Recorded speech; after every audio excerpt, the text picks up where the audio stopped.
Alright, this thing actually works pretty good. I don't know what might be wrong with it. I haven't had a chance to clean it, boy. It is scratched to hell. It looked like they took this thing off-roading. It looks like a Jeep that's been 4x. It doesn't even... Well, I guess it's hot, but anyway, it's not too bad. It actually smells pretty good. Let's see. I think it's 110, maybe 100 watts per channel. It's got a dedicated Sirius button. It's serious business, man. Kids are being loud in the background. Wait, that's strange. Here's Sirius, and here's XM. Oh, that's crazy. So they were two different companies.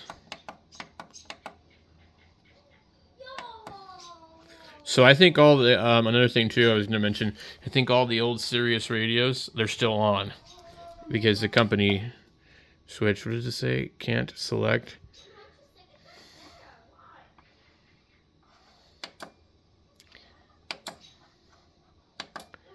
This thing would be pretty cool if it had a phono input.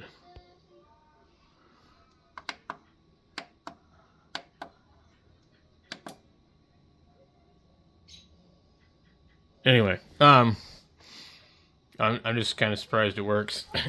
It's pretty beat up. It was $2. It's filthy inside.